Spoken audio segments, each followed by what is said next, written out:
Didik TV KPM.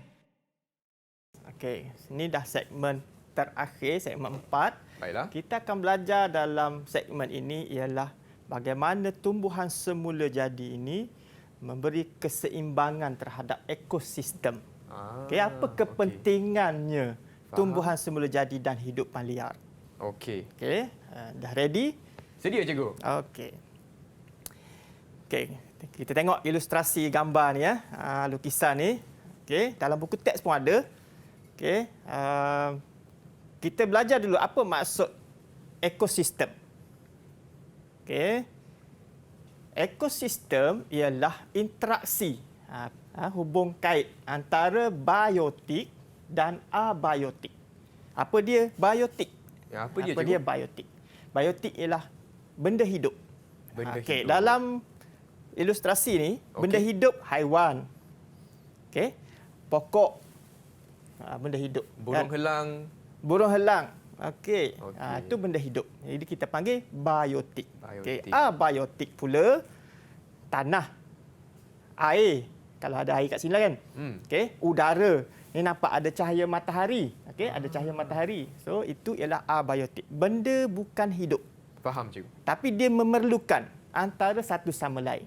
Sebab tu kita panggil ekosistem. Okey. Ekosistem ni berbeza. Kita bukan hanya dalam hutan saja. Ekosistem boleh jadi di kawasan akuatik seperti sungai, laut, tasik. Okey, tak semestinya di hutan. Banyak ekosistem. Belakang rumah kita pun ada ekosistem. Cikgu, Okey. kalau di Tasik, yang ni Tasik je, cikgu, laut. Ni sebelah kiri pula. laut. Laut. Ya. Untuk laut pula, biotik dan abiotik. Kalau boleh tak cikgu jelaskan? biotik, Ya. ikan. Ikan. Okey, ikan. Pokok bakau. Pokok Pokok bakau. bakau, okey. Okey.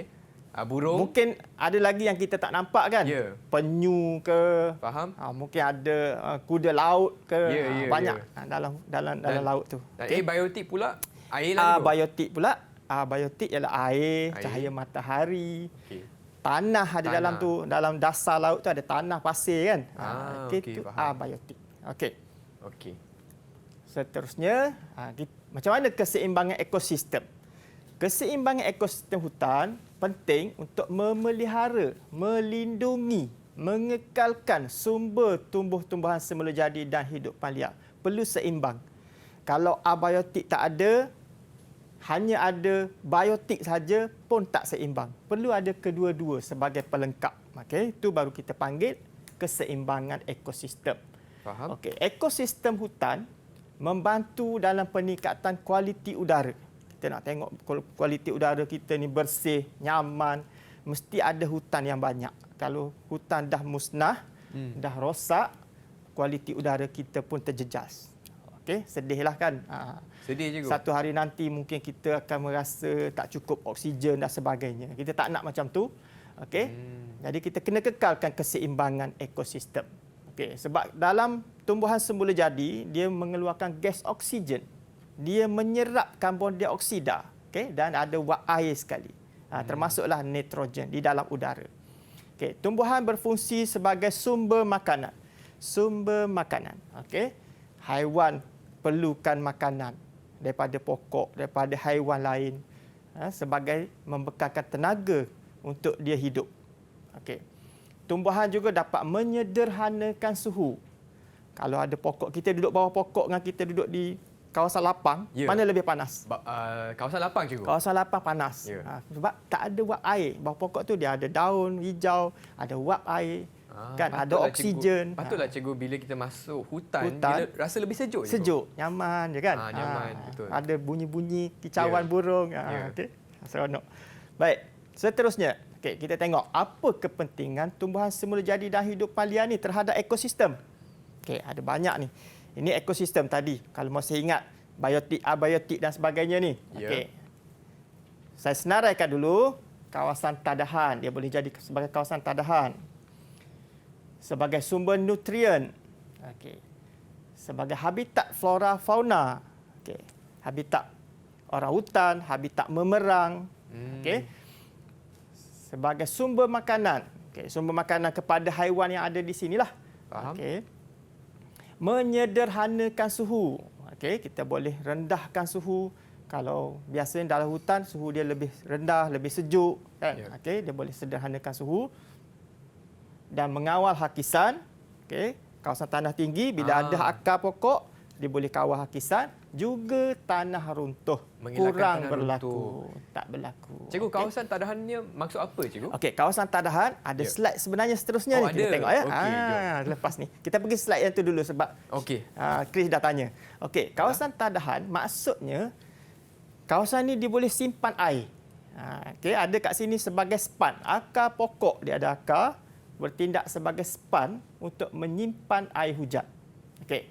Air hujan, okey, bila dia turun, okey, dia akan tapis secara semula jadi dalam tanah, dalam akar tu dan akan membentuk sungai. Biasa kita pergi air terjun kan? Ya. Mungkin murid-murid kat rumah, kawasan rumah dia di sekitar kawasan air terjun kan? Air terjun tu jernih je. Mana datang air tu? Hari-hari kita tengok ada je air kan? Dari tanah Rupanya, ke, cikgu? rupanya dia macam terkumpul air hujan tu dalam tu dan dia keluar sebagai air terjun. Jadilah sungai, jadilah tasik. Okey, faham. Itu kawasan tadahan. Okey, dan air itu tadi dia boleh membekalkan sumber untuk minuman, untuk manusia, untuk haiwan. Okey. Okey, faham, Okey. cikgu. Itu kepentingan dia lah. Okey. Kita Patah balik kan, patah cikgu? balik satu. Okey. Sumber nutrien. Saya tak sebut lagi tentang sumber nutrien. Apa maksud sumber nutrien ni? Nutrien ialah perebutan hidupan mati dalam hutan. Kita ada haiwan yang mati, ada perebutan daun. Daun ni kan reput. Okey, dalam lama dia akan reput. Ya. Ranting pokok, akar pokok dia reput, dia akan diproses oleh mikroorganisma. Okey, mikroorganisma ni dia akan makan, proses jadi kulat dan sebagainya, bakteria, dia akan membentuk baja nitrat. Dan baja itulah yang akan menyuburkan tumbuhan semula jadi. Faham. Pokok-pokok dalam hutan tersebut. Satu kitaran lah, cikgu. Ya, nutrien ni macam kitaran juga. Okey, okey, faham. Dia mungkin ada najis haiwan kan. Tinja haiwan tu dia sebatian sekali dengan tanah dan sebagainya, dia jadi nutrien. Dia jadi nutrien untuk tumbuh-tumbuhan. Okey, Betul. faham. Okey, tadahan ni dah.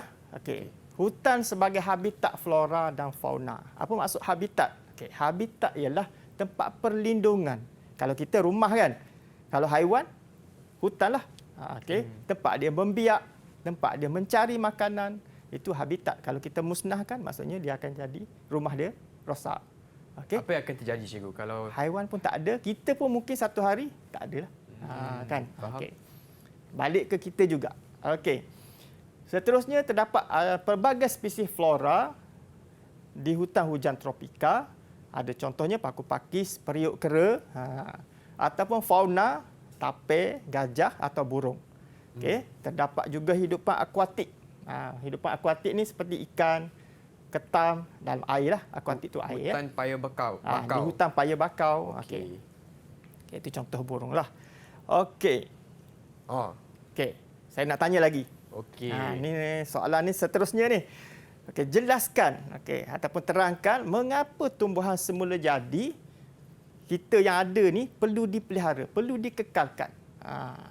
Murid-murid di rumah pun boleh cuba jawab. Boleh cuba jawab. Okey. Saya rasa, cikgu, sebab tumbuh-tumbuhan merupakan salah satu sumber makanan Sumber untuk makanan haiwan kepada haiwan. dan juga manusia, cikgu. Kita juga, okey betul. Jadi kalau tidak dipelihara, tak ada makanan lah, cikgu. Dah Mungkin habis sumbernya lah. ya, sumber kita tak ada. Yang tu pertama lah, Salah cikgu. satu, Saya rasa okey. yang kedua pun untuk meningkatkan kualiti udara, cikgu. Okey. Sebab tumbuh-tumbuhan melepaskan oksigen, Oksigen akan dan menyerap menyerap karbon karbon dioksida. dioksida. Baiklah. Okey, dan Ya. juga keseimbangan wap air, nitrogen dan sebagainya, dia boleh menyederhanakan suhu. Ada ke lebih, cikgu? Okey. Ada tak lebih? Lebih macam mana? Ada tak lebih, Lebih. sebab-sebab Sebab lain. tumbuh-tumbuhan- Ada sebab lain. Okey. Ya. Kita tengok fenomena sekarang banyak bencana alam kan berlaku, contohnya banjir, Banjir suhu kilat, meningkat, tanah lapisan runtuh. ozon nipis, tanah runtuh. Ada Okey. banyak kejadian alam. So puncanya salah satu mungkin tumbuhan semula jadi kita dah terjejas. Okey, oksigen kita dah terganggu kan.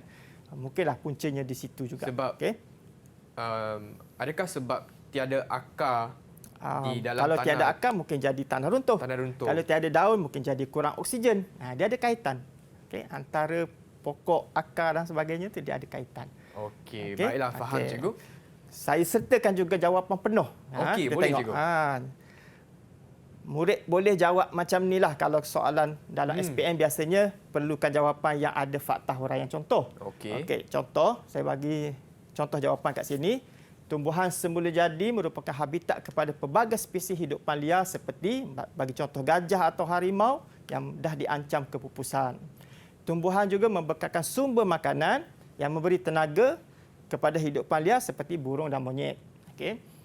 Kita boleh tambah lagi, hutan bertindak sebagai kawasan tandahan, membekalkan sumber air. Okey, tumbuhan juga menyederhanakan suhu, meningkatkan kualiti udara, okey, oksigen dan menyerap karbon dioksida.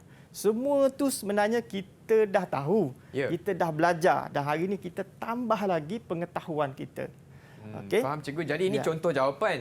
Ini Tadi contoh bagaimanakah jawapan Chris tadi? Okey, Chris jawab Berapa markah? tadi hampir lengkap seperti yang saya. Hampir lengkap. Saya ni sebab Okey. saya boleh fikir lama Ya, sikit ya, kan. ya. Okey. Chris spontan dah kira hebat dah. Okey. Okey, Terima bagus. kasih, cikgu. Markah pun tinggi. Markah pun tinggi. Tinggi. Kalau tinggi tu berapa cikgu?